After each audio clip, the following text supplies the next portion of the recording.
પ્રસ્તુત છે પ્રાસંગિક. આજનો વિષય છે વિતેલા વર્ષની આર્થિક ગતિવિધિ. સંપાદન અને પઠન નેહલ ઠક્કર. વીતેલું 2021નું વર્ષ મહામારીની નકારાત્મક અસરો છોડી વિકાસને પાટે ચડતું વર્ષ બની રહ્યું. 2020માં મહામારીએ પ્રથમ દેખા દીધી અને વિશ્વભરમાં લોકડાઉન અને નિયંત્રણો આવ્યા પછી અર્થતંત્ર ઠપ થયું. જ્યારે 2021 એ રાહત પેકેજો અને સુધરતી સ્થિતિનું વર્ષ હતું. 2021ના અંતિમ મહિનાઓમાં ભલે વાયરસના નવા પ્રકાર ઓમિક્રોને ચિંતા વધારી દીધી છે અને ફરી નવા નિયંત્રણો લાગી રહ્યા છે, પરંતુ 2021નું વર્ષ એ આર્થિક મોરચે દેશની વિકાસની ગાડીને પાટા પર ચડાવી દેવાનું વર્ષ રહ્યું. એક બાજુ ટેક્સ વસૂલાત વધી, કંપનીઓનો નફો વધ્યો, શેર બજારમાં 21% જેવું રિટર્ન મળ્યું અને મૂળ તો વિકાસ દરે હકારાત્મક બનીને 8.4%નો વધારો દર્શાવ્યો. 2021ના આર્થિક સમાચારોનો સારાંશ એ નીકળે છે કે અર્થતંત્ર કોરોનાની નકારાત્મક અસર પાછળ છોડી ચૂક્યું છે. કોર્પોરેટ જગત પણ નફો કરતું થઈ ચૂક્યું છે. નાણામંત્રી નિર્મલા સીતારામને 2021માં રજૂ કરેલું બજેટ દેશના ઇતિહાસનું પહેલું ડિજિટલ કેન્દ્રીય બજેટ હતું.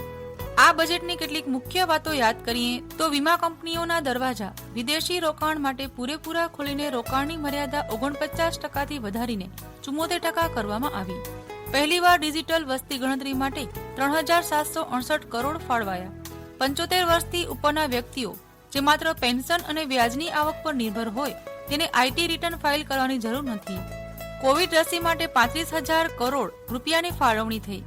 નવેમ્બરમાં નાણાકીય વર્ષ 2021-22ના બીજા ત્રિમાસિક ગાળા માટેના કુલ ઘરેલું પેદાશના આંકડા જારી થયા એ અપેક્ષાથી ઘણા સારા રહ્યા હતા. વીતેલા વર્ષે નકારાત્મક બનેલો જીડીપી સુધર્યો. એટલું જ નહીં, ઝડપી આંક વધ્યો જે અર્થતંત્રમાં સુધારાનું સૂચક છે.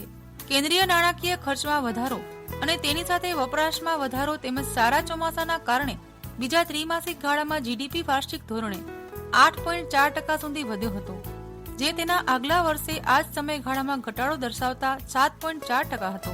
19મી નવેમ્બરના પ્રધાનમંત્રી નરેન્દ્ર મોદીએ રાષ્ટ્રને સંબોધન કરતા ત્રણેય કૃષિ કાયદાને પાછા ખેંચવાનું એલાન કરી દીધું હતું. એ પછીના શિયાળુ સત્રમાં પહેલા જ દિવસે કૃષિ કાયદામાં વાપસીનો ખરડો બંને ગૃહોમાં પસાર કરી દેવામાં આવ્યો હતો. નોંધપાત્ર એ છે કે 2020માં સંસદના ચોમાસુ સત્રના અંતિમ દિવસે 24મી સપ્ટેમ્બરના કૃષિ સુધારા વટહુકમ નાણાં વિધેયક સંસદમાં લાવીને 17મી સપ્ટેમ્બર 2020ના કૃષિ ક્ષેત્ર સાથે જોડાયેલા કાયદા પાસ થયા હતા, જે પછી નવેમ્બર 2020થી કિસાનોનું આંદોલન શરૂ થયું, જે કાયદાની વાપસી થઈ ત્યાં સુધી ચાલ્યું. લાંબા સમયથી જે નિયમની વાત થઈ રહી હતી એ નવો ગ્રાહક કાયદો સોનાના દાગીના પર 2021થી લાગુ થઈ ગયો. કેન્દ્રીય ગ્રાહક મંત્રાલયે 16મી જૂનથી દેશભરના 256 શહેરમાં હોલમાર્ક દાગીનાના વેચાણને અનિવાર્ય કરી દીધું હતું. આ સિવાય ઘરેણાઓને 30મી નવેમ્બર 2021 સુધી જૂના સ્ટોકને હોલમાર્ક કરવાની મુક્તિ મર્યાદા આપવામાં આવી હતી, એ પણ પૂરી થઈ ગઈ. દેશના 256 શહેરોમાં હવે હોલમાર્ક વિનાના સોનાના દાગીના રાખનારા પર કાર્યવાહી થઈ શકશે.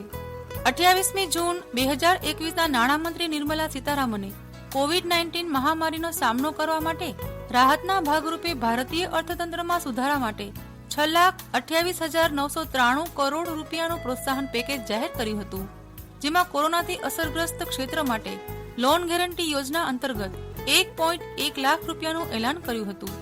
2020ના માર્ચથી શરૂ થયેલી કોરોના મહામારીની અસરો હવે હળવી થઈ ચૂકી છે અને અર્થતંત્રની ગાડી પાટે ચડી ચૂકી હોવાનો સંકેત છેલ્લા ડિસેમ્બર 2021ના જાહેર થયેલા એડવાન્સ ટેક્સની વસૂલાતના આંકડામાં મળ્યો હતો. જીએસટીના શાનદાર આંકડા આવ્યા બાદ નાણાકીય વર્ષ 2021-22ના ત્રીજા ત્રિમાસિક ગાળામાં એડવાન્સ ટેક્સ કલેક્શનનો આંક ઉત્સાહજનક રહ્યો, જેમાં 2020-21ના નાણાકીય વર્ષ કરતા એડવાન્સ ટેક્સ વસૂલાત બેવડી થઈ ₹49,536 કરોડના સ્થાને ચાલુ નાણાકીય વર્ષમાં ₹94,107 કરોડ થઈ.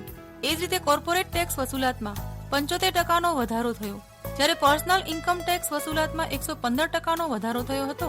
નોંધપાત્ર એ છે કે આ વસૂલાત એ દેશની આર્થિક દશાની જાણકારી આપે છે, લોકોની આવક નિર્દિષ્ટ કરે છે. આકાશવાણીના ભુજ કેન્દ્ર પરથી આપ સાંભળી રહ્યા હતા પ્રાસંગિક. આજનો વિષય હતો વિતેલા વર્ષની આર્થિક ગતિવિધિ. સંપાદન અને પઠન કર્યું હતું નેહલ ઠક્કરે.